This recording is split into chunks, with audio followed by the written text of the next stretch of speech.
so this is the talk portion of the evening, and for those who don't already know, there's some water and tea at the front of the bar. There's an all-gender bathroom here, and just take care of each other. I'm going to introduce my friend Maya Williams, who is a Afro-pessimist, Marxist feminist, author, and editor of Revolutionary Mothering. Do you have a copy?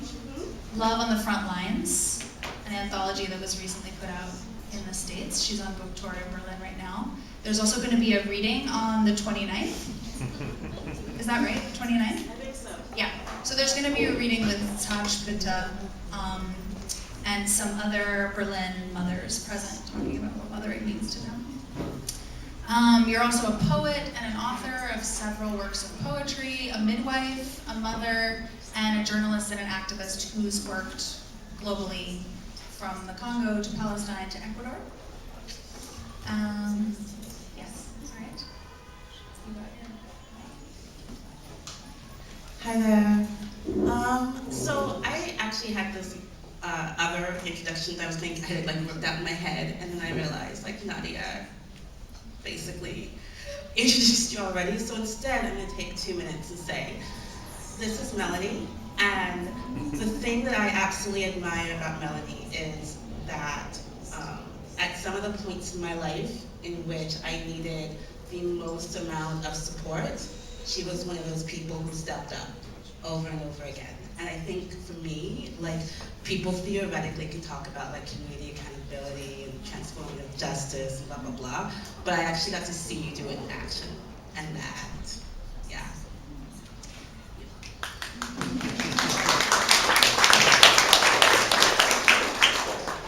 The title, I'm gonna blush a lot. The title of our talk today is, we're talking about community accountability, and my hope is that maybe in the last 30 minutes or 2 days or whatever, you had a chance to poke around and figure out what we mean when we say that. But I'm gonna give a very short overview of what I'm talking about when I talk about community accountability, and I also use the word transformative justice. I use them somewhat interchangeably. And you can read more about this in the toolkit for activists that's on that table right over there. But mostly what I'm talking about is a social movement that was created primarily in the US, coming out of women of color who were looking at the prison system and criminalization and policing and saying we absolutely need an alternative to this. We can't just talk about prison reform, we actually have to talk in a more visionary way about abolishing prisons altogether. And a lot of those women of color, trans people of color, queer people of color, working in the anti-violence sector and seeing how anti-violence mainstream or white stream anti-violence organizations participate in that state violence all the time by basically giving survivors of sexual violence and intimate partner violence a really limited range of options that usually is about going to the police, or going and doing individualized therapy. So in the many ways that we see women of color, trans people of color, queer people of color kind of being the bridge, maybe you guys know this famous anthology, This Bridge Called My Back, from the 70s. Y'all's anthology is very much a follow-up to that groundbreaking work. But basically this group of folks making a criticism in 2 directions, criticizing the prison abolition movement for being too male-dominated and not thinking about gender, not thinking about alternatives for addressing gender-based violence that are happening in the movement, in the left, focusing too much only on state violence. And on the other hand, criticizing the feminist movement, white-dominated feminist movement, for only thinking about interpersonal violence and not thinking about the ways that they are collaborating with and complicit in state violence. And what came out of those critiques was a series of very radical experiments, a lot of failures, a lot of crazy ideas, and we're going to kind of explore some of those tonight. I also have to say I had a really fucked up week, and I'm coming here actually really pissed because I was involved in a community accountability process that turned into a total disaster, and the people around the person causing harm were totally not accountable. And that's real, so I'm here to be real with the pain of that, and that's part of why I wanted to subtitle the talk community accountability, the good, the bad, and the ugly, so that we can just have real talk about what's going on and the difficulties of these experiments and not romanticize them. But I want to focus first on Maya's work, and I want to turn the mic over to you to tell us more about revolutionary mothering and how that's connected to building communities that can address and prevent violence. I can do that. Okay. Hi there. Hi, everybody. Wow. Hi. Okay. My name is Maya Williams, and I am, among other things, the mother to a 10-year-old. So what I want to do is give a really quick moment to show how this book came about, the history of it, and then talk a little bit about what I think of as sort of the ideological moment that this book does. Okay, so this book took about 7 years to create. And by the way, for those of you who've not, that's a real time. It took about 7 years from start to finish. And it started off because let me do it this way. So I used to work in Palestine in the West Bank, right? And I worked with, and I started to realize in a year and a half that I worked in Palestine in 2003, 2004, and then 2006. My daughter was actually conceived in 2006 in Bethlehem. I wouldn't have to be born there, which I thought would be, never mind. I realized in doing that work that the best community organizers, the people who I saw who were doing the real work, pushing back against, at the time, the occupation, it was the Second Intifada, were mothers. Just always, were always the ones who held it down, were the ones who created the community, who created all the networks that were needed in order for survival to happen, not just for food and for basic living, which is critical in most of the work, also reproducing the people who were the actual, fighters and so on and so forth, but they were also the ones who were making sure that not just their community, but even those of us who were foreigners were safe and taken care of and had what we needed so we could do what we needed. They were also the ones who were on the front lines. I just learned basically that it's mothers in resistance communities who are actually doing most of the work of the resistance. And I said, okay, clearly mothers are the best community organizers. I saw the same thing when I was working in the Congo. We worked in the DRC in 2005 doing research on the effects of the war on the women. And although that makes the women in the DRC seem like victims, I really discovered that I was sitting in rooms like this with this many people who were all women, the majority of whom were mothers, were sitting there telling me about organizing civil society, and they're doing so with children on their backs, with children running around. It was just a really different space than I saw, let's say, happening in the left in the West, which is primarily, you don't see very many children. Just checking. Don't worry, I'm not critiquing you guys. I am a little bit, you guys. Where are the children and where did you put them? And I realized that these women were doing the really hard work of making society and making resistance.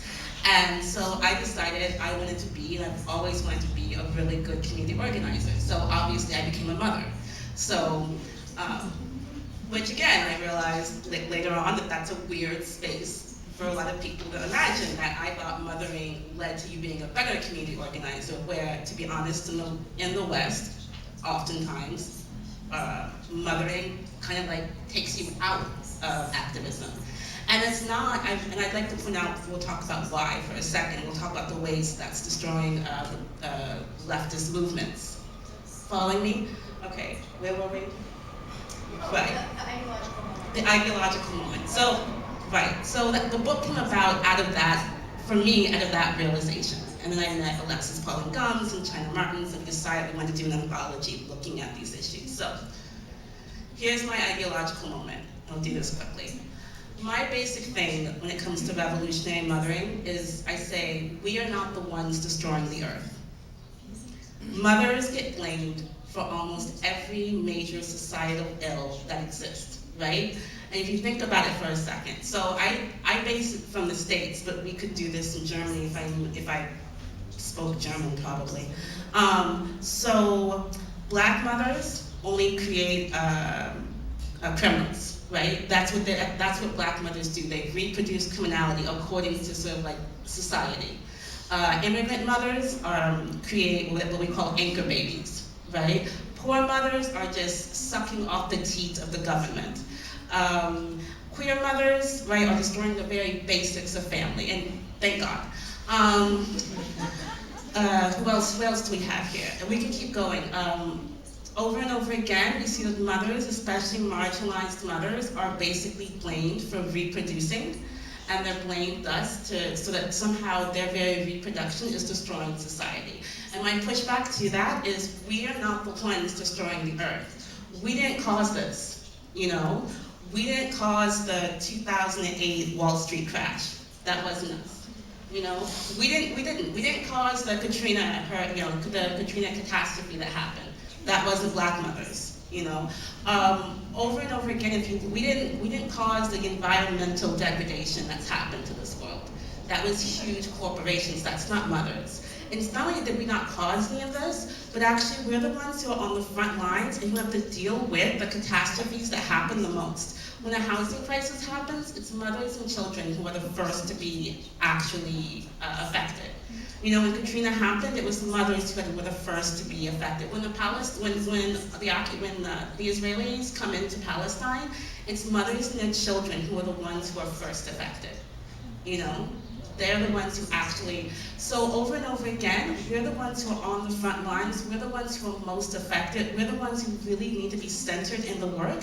And then lastly, we're also the ones who, if there is any hope for the 22nd, for us as a humanity making it into the 22nd century, it will be because of mothers and their children, okay? And that is because we're on the front lines, we're also the ones who are creating the new economies and the new ecologies and the new communities and the new survival and resistance techniques in order that all of humanity can survive. So I leave that to ask the question then, of course, in what ways are our movements not reflecting that reality, right? So how is it, and I'm gonna call everyone out here right for a second, how is it that we can have a space in which leftists and activists get together and they're on the children, if they're the ones who need to be centered in the work in order to make sure that we all can do it? Do you see what I'm saying? So that's the ideological moment. Okay. I wanted to also point out maybe some of the idea of mothering in the book. As far as I understand it, is like mothering from a point of view of women of color and queer folks. So not talking about mothering as a biological experience, but mothering as a relationship of care and making the life of another human being possible, and that those are relationships that we're actually doing all the time with people that we love. So thinking about mothering in a really broad way. Right, it's not, and I should have pointed that out, that mothering is not about gender. I'm not talking about mothering as like female biological reproductive systems. I'm talking about mothering as the act of caretaking, as the act of creating community, which it's to be said, a lot of people who do biological mothering do, because that's the work that they've chosen to do. And it's not gendered either. You know, mothering can be done by anybody. Alice Walker says that, I'm gonna butcher her. I'm sorry, I'm gonna butcher Alice Walker for a second. Forgive me. She says mothering is an instinct, yes, but it's also a skill. It can be learned. And I take it one step further and I say, and it should be learned by everybody in order that we'll survive. So I want to think about how last time when we talked, we were talking about motherful communities. So like thinking about that as another term for communities that care about each other and take care of each other. And when we see, especially when we're dealing with communities where people are experiencing interpersonal harm, so you know the focus of the toolkit and my work with the Transformative Justice Collective Berlin, which I forgot to introduce them, but maybe you already met them at their table. We've been around for like 5 years. Our focus is on sexual violence and intimate partner violence, which is just one form of interpersonal violence. But thinking about that work, and the need to find ways of supporting each other, taking care of each other, and holding people accountable who cause harm. A lot of times when cases happen, we find that there's actually not a community. There's not people who feel that they don't feel responsible for each other. They feel like, oh, that's not my problem, or I don't want to get involved, that's not my conflict. And so I think I've seen in my own work and I've heard from a lot of people that community building is the work itself. And especially when we think about the ways that neoliberal capitalism are like destroying our relationships to each other or commodifying our relationships to each other, turning care into something that's bought and sold. And I kind of think about the work from Northwest Network, and also Lesmikas in Berlin talks about this, that, you know, maybe what we need before we react to crisis situations where harm has happened, before we're dealing with really extreme cases of violence or stories that have, you know, that have been going on for many years, we need like basic level conflict resolution and care skills within our communities. And oftentimes that's lacking. And so I know that the Northwest Network talks about it in terms of building accountable communities rather than a community accountability. So building a culture where we actually like talk to each other and feel responsible for the things that we promised that we're gonna do for other people. And we actually feel obligated to intervene when people aren't doing well, when people are hurting each other. And all of that is really, sounds like really basic work, and yet it's totally marginalized in a lot of leftist culture and a lot of leftist communities. There's very little infrastructure for teaching people how to take care of each other, actually, and encouraging people to do that. And I also think, you know, when we talk about community, we as a group have really struggled to translate that word into German. A lot of our work as a collective has been, you know, being inspired by these ideas from the US and then translating them into a German context. The toolkit is kind of my effort to put a lot of the analyses and the wisdom from US movements and look at what it means for our German and Berlin setting. But we've always really struggled with the word community, and we've always gotten a lot of pushback and confusion about what is a community and who is a community. And I think we can't be naive and romantic about what communities are and thinking about, oh, we need to go back to a time before community was destroyed. I think we have to recognize that communities are spaces where violence and power and structural injustice are already playing out, right? So a lot of times we have to build communities, build networks of care that are going to be able to respond before a crisis happens, before a case comes up. Yeah, I want to turn it back over to you about, you had some more thoughts about mothering. I probably did somewhere. Oh, yeah. About like, Oh, right. Okay.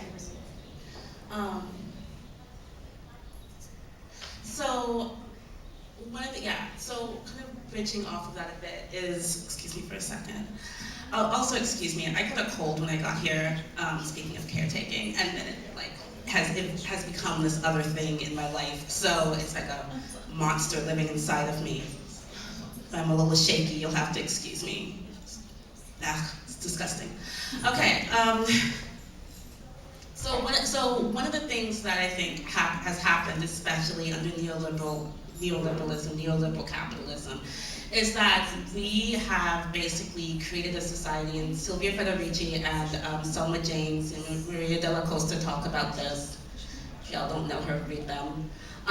Talk about the ways that that as a society we have basically made mothers or the household or the community as sort of the unwaged work to reproduce workers, right? And so when we talk about mothering, what we're talking about when we talk about mothering and caretaking is being able to do caretaking work outside of, or like as a way of resistance against, like neoliberal capitalism, right? And I think that that's actually sometimes a hard moment for people to wrap their brain around, because they assume that to do caretaking is to do so in service of capitalism, right? So for instance, like, you know, I've been a housewife before, and the assumption is that my job is to reproduce both my partner's life, the food, the housework, the whatever, I won't go through all of it, and my daughter's life, so that they can be good workers, right? So, and then I send her to school so that she can become the kind of person who can do these kinds of activities that allow for her to get a job, right? And so we want to look at when we look at mothering, we're talking about looking at it at reproduction as a way not to fulfill that, but as a way to push against it. And that's how I see it. That's how I see my work, as I'm helping to create and reproduce human beings, both my daughter and the community that we live in a way that the world will actually be less, I'm not sure what the word is, but so they'll be less effective for capitalism, right? So I'll just take a short moment so for instance, my daughter spent half her life living in Egypt. She did the Arab Spring, right? Last year we were at Standing Rock. And I see that as my actual work, you know. And I also think that when we start to create real communities and networks of care, we give people the opportunity to be able to create those kinds of families and those kinds of human beings, you know. And we can't do that. Like, that's why, just for a second, that's why I asked the question, where are the children? Because I'm like, well, how is your movement gonna be around in 20 years? You know, like, if you don't. Anyways, just a question. Just pointing it out. Yeah. I don't know if we want to talk about reproductive justice stuff, or if we want to transition it. So, I think there's a lot of like kind of segue back and forth between a revolutionary mothering approach and thinking about community accountability. So I wanted to just invite Maya to share some of the ways in which you've been involved in confronting violence in different communities that you've been a part of, and some of the lessons you've learned about what it takes to confront harm outside of the state, especially in the context of Egypt in revolutionary times. Obviously there is no state, the state's the enemy, so you guys were really in many ways in a crisis situation, and I think there are some lessons out of that experience about, you know, how to deal with harm in those settings. Yeah. I did. I turned it off and I put it down because I'm afraid that, like, you know, life.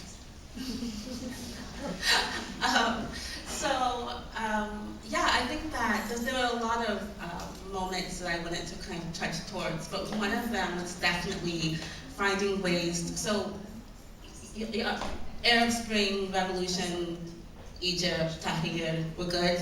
2011. I just like I don't have to give a history lesson. Just we're all okay, we're good.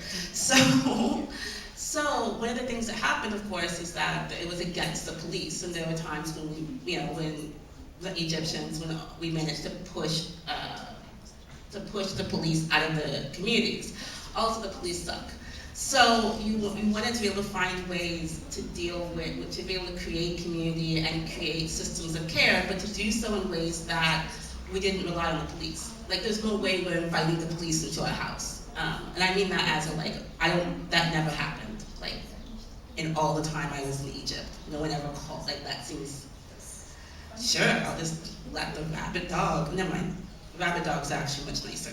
So one of the things that we had to learn, though, was because we were in crisis situations, and because there was still violence that happened, there were still moments of violence that happened within the communities, even though there's a larger moment that's happening outside about, the fact that, like, there's tear gas and there's tanks going through the streets and so on and so forth, but there's also violence that happened, honestly, gendered violence, domestic violence that happened within small communities, but the opportunity to kick people out and simply be exclusive was much less.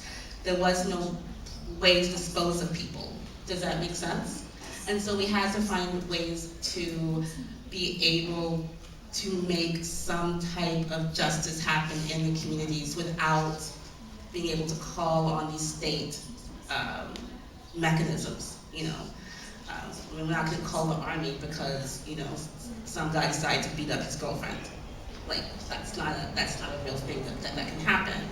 And one of the things that we learned on it, to want to talk about the good, the bad, and the ugly, one of the things that we learned is that, okay, I'm going to say this and I'm going to toss back over to you because I feel like, you'll see, is that, the person who did the abuse, so there's a pattern that seemed to happen, which is that the person who did the abuse, on one hand, would be like socially ostracized, but only for this short amount of time.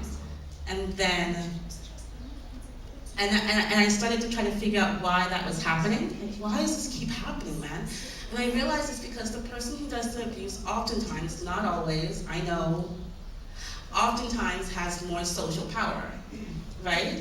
And so it's almost like human nature to want to lean towards the people who have more, because they have more opportunity for you. They have more access, they have money, they can move about society easier, and you want to have that kind of freedom and access as well. And so we had to find ways to be able to make sure that people who had less social power were able to also have that freedom and that access. And I can talk about what that looked like practically on the ground, but I feel like we're running out of time, and I don't want to go into the details of it. But I just want to say that that was the mechanism, and it wasn't easy, and it wasn't always effective, but it was still, I think, better or less violent than calling on the state, and also at the same time it meant that we had, because we still needed to have that community in order to be able to survive a civil war that was happening. You couldn't just walk away and join some other group and then you're fine, because there is no other place you can go, and neither is there for anyone else. And I think that that's the kind of work that we have to learn how to do. I think that we need to, I often ask people, what are you going to do if it was a crisis situation? If you knew you couldn't just leave, what would be the real answer here? So I'll leave it there for now. Yeah, I'm also remembering some of the stories you told about low level, in a situation of civil war and revolution, you're suddenly finding yourself in community with people who you don't share a lot of the same values with. And so people are saying homophobic shit, and you just throw cigarette butts at them to let them know that that's not fucking okay. Or you have to find strategies to express yourself within, these very fragile collaborations. I think one thing that we talked about that I wanted to touch on was the experimental nature of a lot of these alternatives that we're coming up with, and that there's a lot of failure, there's a lot of half successes. I feel like I hear about success more in terms of collectively supporting people. Sometimes I hear about success in terms of people who cause harm and who do violence actually changing. Most of the stories I hear about that are from the US and not from Berlin. And they involve pretty well set up processes with people who have a lot of training or experience. But I think that we're kind of sitting with in this impossible situation that using, obviously we're not in the situation that you went through in Egypt, but it represents this sort of impossible scenario that we can't call in the state, and yet we don't have what we need. And I think one of the issues we talked about is that there are no right answers, right? And all of us are struggling, not knowing what the right approach is. And I think I see a lot of difficulty in tolerating that ambivalence. And part of that, I think a huge block to having successful processes, in my experience, is a politics of moral hygiene. People, especially in the Berlin left, being less interested in social change and mass mobilizing people to change our conditions, and more interested in the desire to be good and the desire to be pure and to compete with each other about who's more good and who's more pure. And a lot of the ways that we build trust and relationship, in my experience, in the Berlin setting is through bibliography. It's have you read the same things as me? Do we use the same language? Did we read the same books? Exactly, check, check, check, okay, you're cool with me. which is it's a problem because, you know, how are you gonna build community with people who don't read, can't read, people who read in a different language, people who've read different books? And I know I've talked about this with friends in the States, talking about how their strategy is about not sharing bibliography, but sharing biography. So sharing people's stories of like, this is where I'm coming from, this is where I'm vulnerable, this is what I've lived through, and building trust and relationship through that, right? And so then when you're in a situation in a community where shit's popping off and people are in conflict, violence is happening, you know what people's sensibilities are, you know what some people's deep needs are, you know, you have a kind of an emotional landscape of what's going on. And I keep coming back to that because I feel like we in the left in Berlin have like some really good ideological skills and are like really missing a lot of the interpersonal, human, emotional skills that I think would make us better at mothering each other, basically. And I think when I think about the ways that like identity politics, by which maybe I mean an intersectional awareness of how oppression is playing out in our everyday lives, when I see how that's, especially some of the ways that that's been imported from the US into Germany and the way that that's playing out in terms of competing over who's the bigger victim, who's the bigger perpetrator.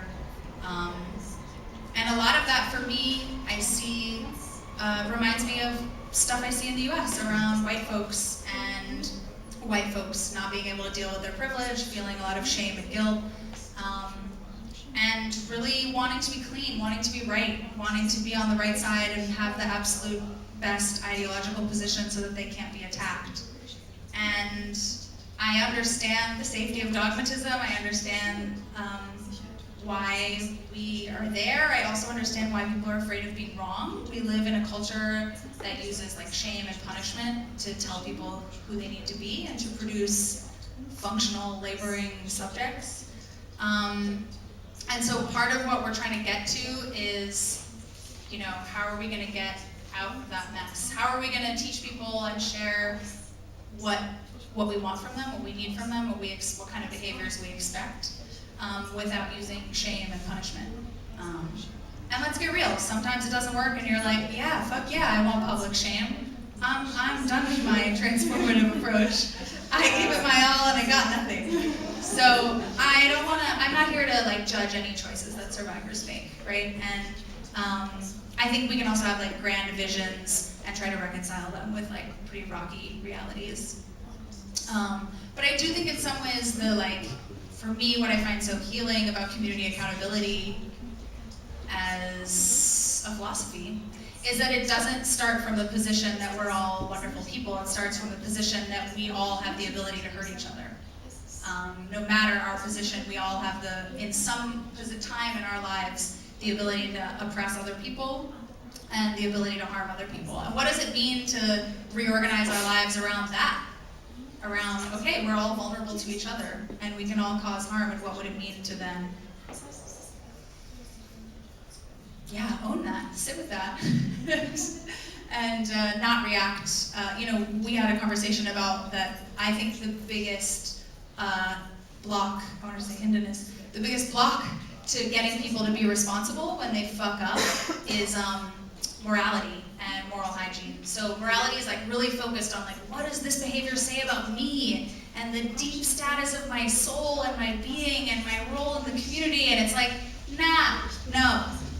Let's talk about behavior, let's not talk about identity. Let's talk about, you fucked up, that's okay. It's not about, it doesn't have to be about your deep intentions, it can be about impact. Let's look at what your actions mean for other people, less than what it means for yourself. So I think that moves us from morality into politics, basically. So I wanted to, there's she's a mentor of mine, Angel Kyoto Williams. She is the first or second Black Buddhist priest, like Zen priest. And she has this talk, if you want to go find it for a second, it's online, Yahoo, not YouTube, I don't know what my brain is today, on YouTube. But what she says is, what if it's not about love? What if it's about justice? You know? And so when she when she says that, I just got, oh, because she says, what if it's not about who you personally are, like, you know, you're spending your entire life trying to be the best you can be and love yourself. She's like, what if it's about justice? What if it's simply about making sure that we all get what we need, and like that I make sure that you get, because justice requires relationship in a way, you know? It's like self-justice sounds, you can't really do self-justice. Like, maybe you can in German. Can you do self-justice? I feel like Germany is very individualistic. I feel like people would really love it. Yeah. Can you do, is it outdoor? Maybe you could do like solo vigilante justice. Just going I don't think around. that's a good thing. Anyway, so I think that's part of it too. It's, and that's something actually I try to teach my daughter a lot, is that, look, you're a good person or whatever, like that's cool. Like, okay, I mean, I'm affirming her, I'm not, but at the same time, what you do is how you live. Like that's actually, that's how you live or die. That's what, you know, that's the hill you stand on, is what you actually do and how it actually impacts other people. The end. All the rest of it is fluff for me. But I also gave up on self-actualization, so. That sounds like a good decision. I want to keep an eye on time. I feel like we could talk forever, but I don't know if we want to say anything about survivor support. For me, it was important. I already said this in the earlier introduction, but it was important to have the exhibition being about healing, and it's called Healing Archives.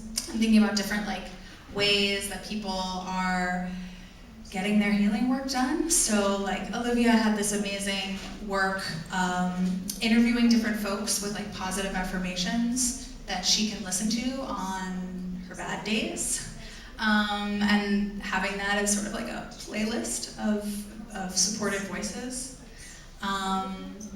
And I think that oftentimes, like I said in the beginning, when we start talking about alternatives to prison and police, we're focusing a lot on what do we do with people who harm. If we can't kick them out of our communities, then we can't put them in this carceral, lock them up in this carceral place.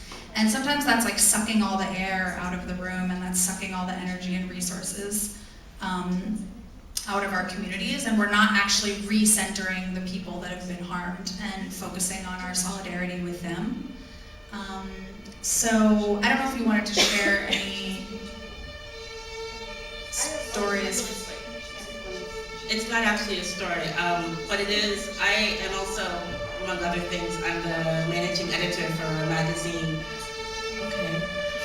called The Body Is Not an Apology, and that's a lot of the work that we do is around how do we recenter those who are most vulnerable in society. You know, the body's not an apology. Basically says that everybody has the right to walk around in the world as who they are fully, and for it to be celebrated fully. The end, like, end stop, right? Whether that's, you know, about sexuality or whether or not it's about however your body shows up in the world. And so I think that, like, one, you can read it if you like, and two, we had a really great piece on emotional, on men and emotional justice this week. So if you want to, you know, take a moment for that. And the other thing is that I find that when I'm working with writers, one of the things that, and what works for me as well, is that being able to actually write yourself into the world, like being able to actually make yourself represented in the world as you actually are, is crucial. You know, like that, shame is killing us, honestly. And shaming each other is killing us. And shaming ourselves is literally, this is not metaphorical. I don't, it's killing us. And so I feel like that's the work we need to do every day, is to make it so that if we're gonna survive, we're gonna have to do it in some way without using self-shame and other shame as the primary way that we regulate what we can and cannot do in the world. So. I'm wondering if we want to turn it over to audience questions, feedback, comments. Yes?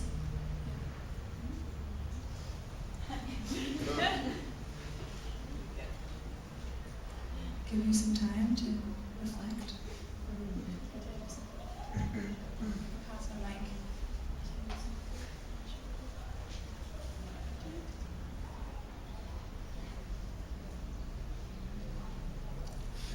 I was a teacher for 8 years, so I'm really comfortable with awkward silence. And I'll just give you time to think about your task.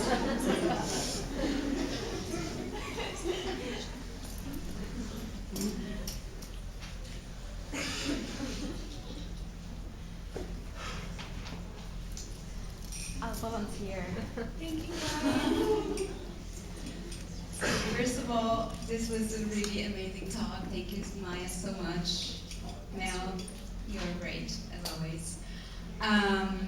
It is indeed a lot to process, and especially at a time where I personally think about mothering, becoming a mother a lot.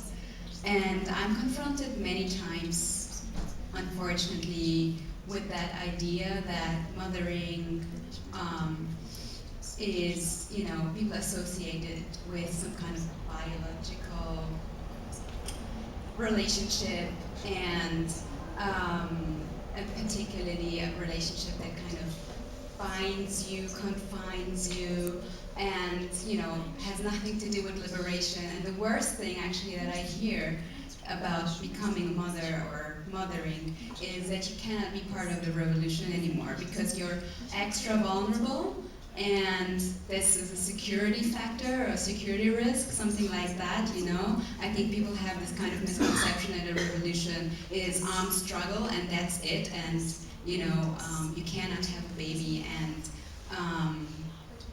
some Kalashnikov in the other hand. So that kind of, I hope you are all laughing because you kind of know what I mean. I think it's also some kind of self-critique to the German left, that kind of misconception of revolution, and I was just wondering if you could, help me confront that kind of dogma. You know what's funny about working in Palestine? There are lots of mothers and lots of kids. Oh, and in the Congo, lots of mothers and lots of kids. There are mothers and kids everywhere, okay? It's not like, I don't know how people imagine the world works, but it's not like it's only like men and unattached women running out there and everyone else is hiding in their houses, shivering. It's quite, that's not how the world works, you guys. It's just not. But I know what you're saying, because when I got pregnant in Palestine.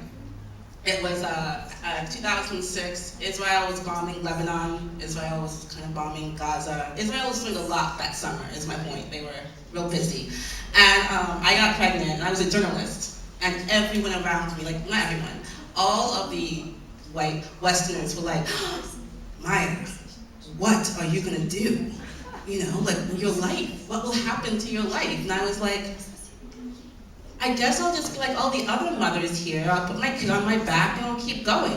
How do you think, that's how life happens. So that's my first thing. My second thing is to say that I think that comes about because people want to imagine that they can create this ultimate, that it is my job, and it's not my job. This is not my job. My job is not to create this ultimately safe space for my kid. That's not life. Sorry. I understand. That's not it. My job is to create safety. My job is to create, emotional security. My job is to feed. My job is to make sure she's happy and good. Yes, but that is not guaranteed. There's no guarantees in life.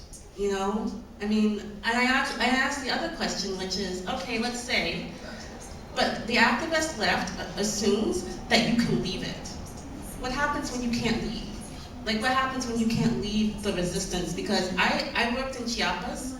I was at the Women's Encuentro in 2007. These are women who were on the front lines, and they have children, clearly, multiple children. A lot of children were there. But everywhere I've ever worked, that's what it looks like. It looks like women and children. So if you guys are are working, I'm gonna be honest, like I'm not saying you guys, but I've been in the States for 2 years now, so it's me too. Oh, and by the way, Standing Rock was created by the Native youth. That's who created Standing Rock, if you guys know what Standing Rock is. You know, they brought the rest of the community along, like, to be able to create that. Of course, look at what it is. Of course it was youth who created it. It wasn't a bunch of old men. Who would think of that, right? So, for me, that's at this point, such a weird conception to think of it the other way. Like, I'm sorry, but I find it very difficult for me to understand how the social imagination has it that people who are the least vulnerable would have the best ideas. You know what I mean? Like Black Lives Matter was created by mothers, right? Because they're the ones who are actually affected by the situation the most. It's their children who are getting shot down. They're the ones having to go to jail and go to funerals for their own children. They're the ones who create Black Lives Matter. So, does that make sense? Like, it's hard for me to see it the other way now. I mean, unattached people are great. Like, some of my best friends. I'm not trying to say, but it's really hard for me to think of, and I tell people, I'll just say this and I'll be done. Excuse my language, but I don't fuck with movements that don't center mothering. Not because of me. I didn't fuck with movements that didn't center mothering before I had my kid. Because they're not gonna be effective. And I just don't want to I don't have time to mess with movements that are just here making fluff and ideological whatever. I'm here to like win. You know, so mothers win. So I don't, I'm sorry, I'm like, okay. Anyways, I didn't do obviously a lot of activist work in Berlin. Yeah, I just wanted to add, I think that for people who haven't checked out the book, that a lot of what you guys, so the introduction to the book, who wrote that?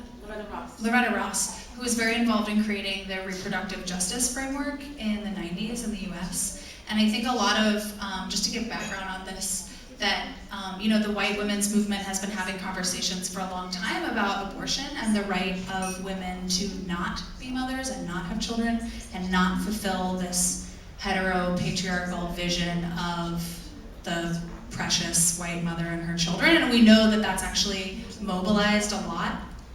The idea of protecting the white mother and children from all these other racialized groups of people. This is mobilized all the time in racist policing discourses on policing and, well, also colonialist discourses on policing and prison. And so really you seeing the criticism of that model of motherhood as actually really specific to and accessible only to a small group of people, which were middle-class white women. And Alexis Pauline Gumbs in the book talks about that Black mothering is a queer thing because Black mothers have been stripped of their right to mother. They've had their children, as enslaved people, were raped. They were forced to carry children. They had their children sold away from them. If we talk about contemporary situations, you have refugee mothers and I say mothers, maybe we say it in a non-gendered way, all kinds of people that are caring for small people, stripped away from their families because of deportation. We also, so I think part of it is about turning the lens and looking at who hasn't been allowed to create families of choice, not even biological families, just any kind of family, who has been, not just who has been encouraged to create certain kinds of families, but who's been blocked from that access. And so I understand the reproductive justice framework to be about allowing us to freely choose who we want to build our families with, families of all kinds. And I think that's also an important moment in Berlin for talking about, the National Socialism long history of sterilizing people, taking away their right. What? Deciding who can, who should, and who should not. Exactly. Deciding who can and who should be a mother or a parent.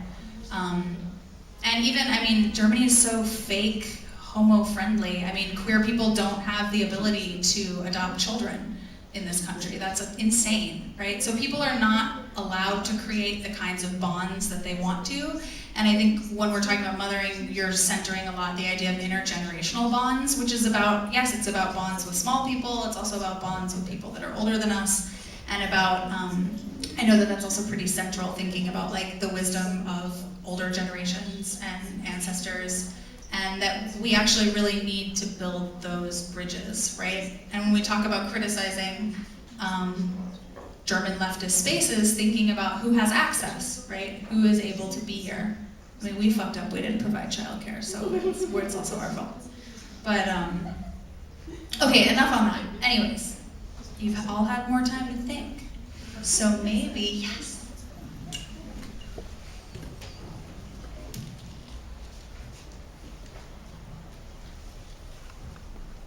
It works. I think this is the first time you see me speaking. I think we know each other for 9 years ago. No, I heard you speak English 4 years ago. It was 4 years ago. Yeah. Yeah. So actually, I remember like how I know you, because normally I think when we met, I was not speaking English.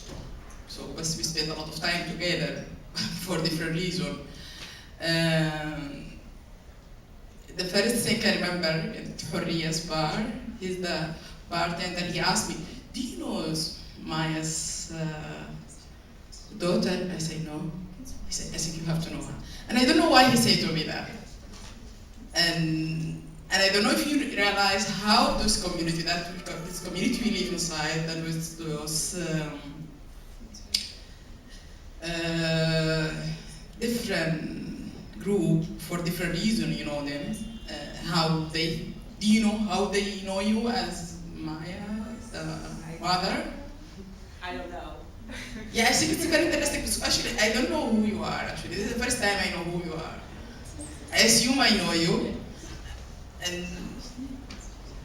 but because also there's this image of actually I was a bit thinking about all this Western society in downtown in Cairo in a general idea, but yeah, I can think, yeah, you managed to tell this message, how you think about motherhood, because I think all of my friends around, if they remember you, they will remember your daughter immediately, for different reasons.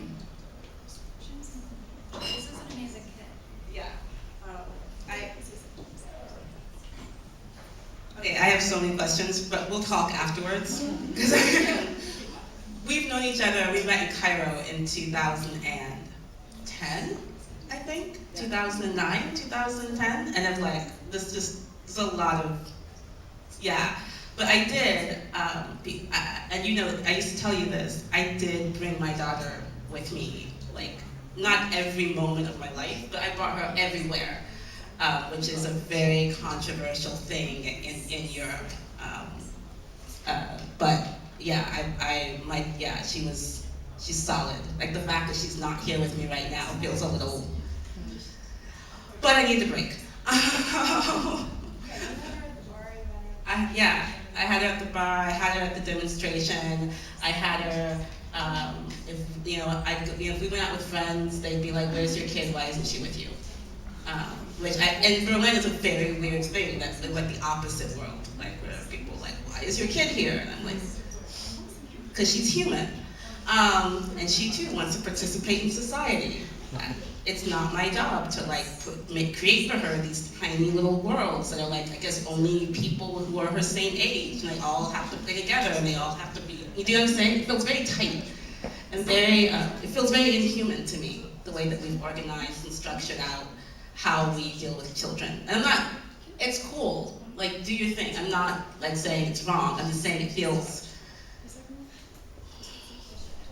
restrictive. I mean, it also feels restrictive on me. It feels restrictive on mothers in general, because if your kids can only do these really small spaces, then you suddenly have taken yourself out of general society and moved yourself into basically living in preschool, right? And I don't actually like kids that much that I'm gonna hang out with them every single moment. I like my kid. I don't like all kids. In general, yes.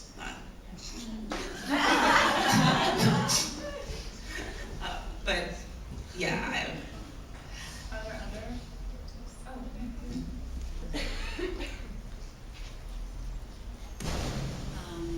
I thought a lot, like talking about vulnerability, I thought a lot about like the tendency of movements here to, well, build consent by cloning or something, like this identity politics thing that you spoke about, but like, for that, yeah, I wonder, build consent. like building consent as a, like as the answer to many problems.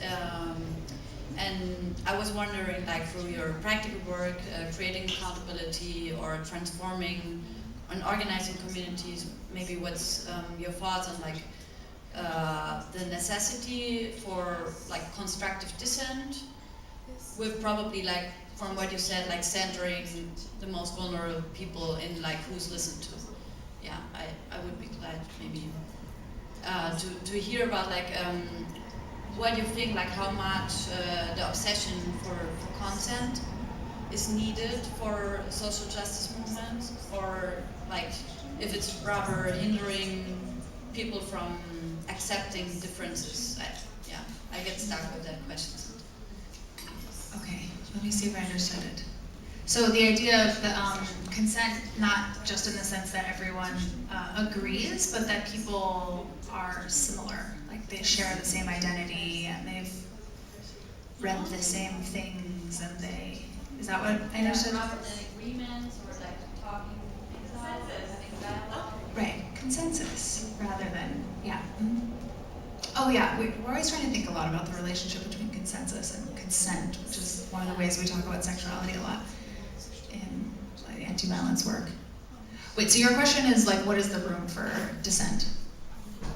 Yeah, or Yeah. like, what do you think, like how much consensus, like what are ways to probably building consensus without like becoming dogmatic or Oh yeah. and rather having like reflective ethics, speaking through actions rather than words. Yeah. Oh, these are really hard questions. I don't know. I hope you don't mind if I say, but I am in a reading group with this awesome person, Zoya, and we met the other day, and we were reading this book called Conflict is Not Abuse, which is a controversial book. But we had a long conversation about what is actually that spectrum from conflict to violence or abuse. And what I understand is that maybe productive dissent can be in the realm of conflict. And then at some point it tips over into something like abuse or violence, which is no longer productive or positive. Man, we're just figuring this out. Zoya, do you want to say something about this? Okay. One of the things that I was really touched by in that discussion was talking about when someone was talking about trust.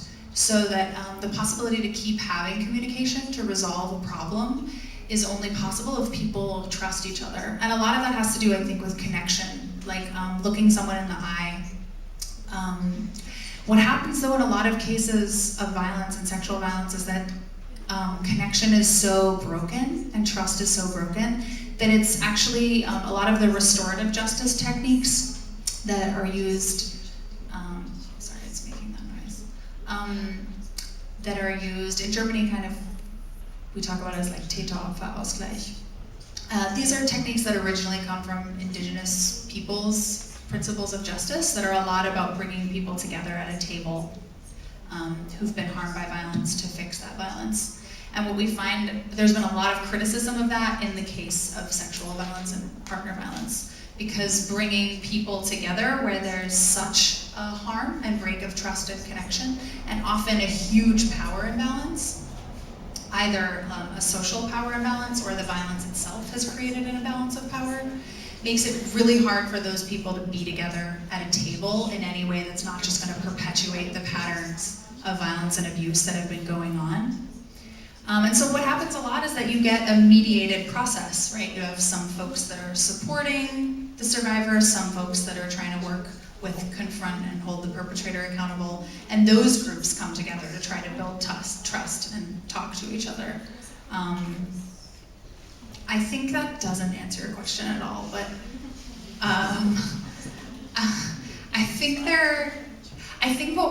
What I can say about this is that I think when we're getting outside of the criminal legal model, we're getting outside of universal standards. So we're getting outside of a sentencing schedule of punishments, like this crime equals this long in prison, or this behavior requires this response. We're thinking more in terms of needs, right? So this situation, what are the needs of the people involved?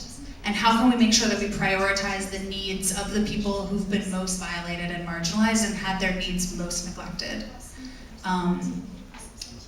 Sometimes when you work on the basis of needs, you don't actually have to have any ideological agreement. It's like kind of magical. Sometimes people can get their needs met and like have really different values, and that's enough for shit to work again. So yeah, I think that's what I would say.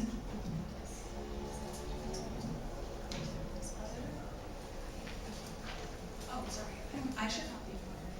But to see better who is, Okay, maybe you and Usually I have the feeling that it's always the same group of people who maybe practice revolutionary mothering, and really often it's female socialized people, but not always. And I was wondering, because you were talking earlier about how if you have an idea how to bring this closer, this idea to people who usually have not been doing this, so that it's not always the same group of people caring and taking care and doing all this revolutionary mothering. And then in the end maybe also going over their own borders because they give so much and the other people always take, but because of this dynamic also not learning to do the same. I can take that. Yeah, right? I have a, Mel knows, I have a thing about emotional labor. Actually, it happened in Berlin and I was like, nope. Like,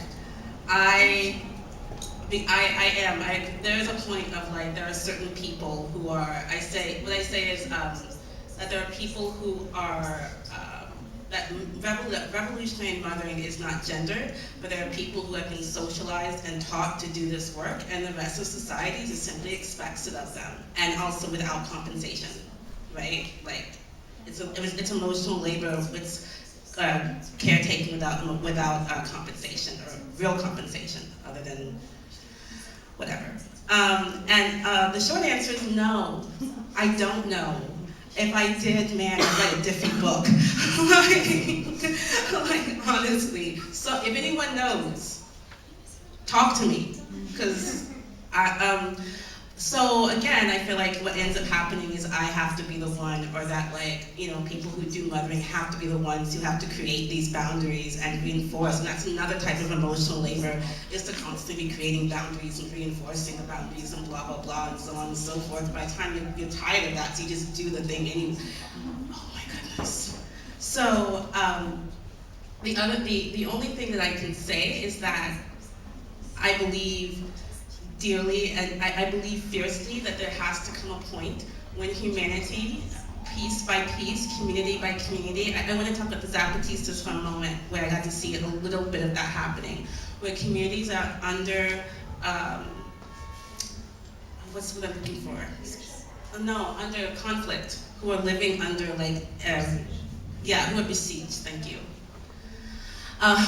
Who are besieged, that it sooner or later starts to dawn on people in Zapatista communities, they were called men, who are not doing a lot of that labor, who are not required or expected to realize that like their survival is gonna require this. Like either you learn this or no one's gonna make it.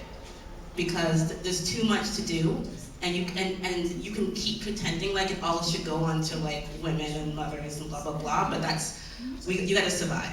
And I feel like I would love it if people learned that earlier on, before the revolution, like learning it, because it's a set of skills and you might need it, like it's not like, and honestly I do think that if people understood how much work and how skilled it was acquired, yes, baby.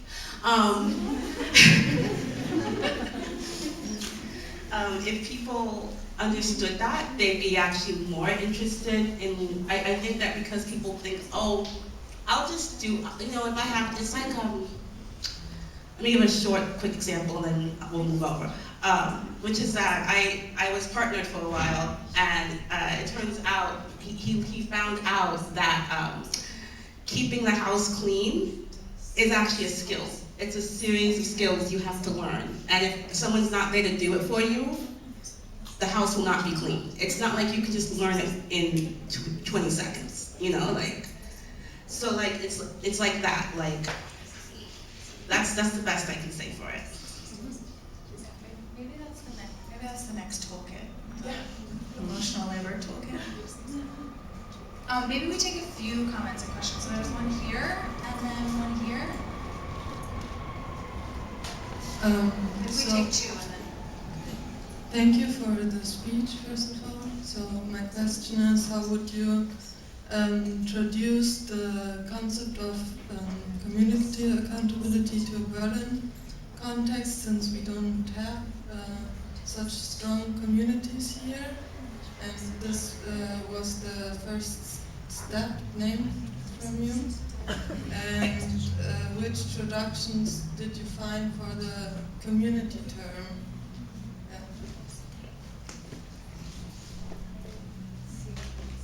So there was a comment here. Thank you. Actually, one of my questions was kind of already posed. Kind of like you have. First of all, thank you very much. It's an amazing night, and you have this energy, Maya. And I was also wondering, like, as I work in a social care field, and sometimes I'm just really fucking sick of caring, and so. And I just want to throw up, be it from people, you know, being these greedy people who take it, people you don't like, but it's the right thing to do to care about them. I mean, on and on. So that was kind of like, where does this come from? This regenerative energy that's obviously coursing through you. It's very beautiful. And then I think I actually had a second question because somebody. Sort of a hanger on to the person who just spoke before me. What about the ugly? Like, I also work in a place where I hear a lot of like super fucked up, failed community accountability issues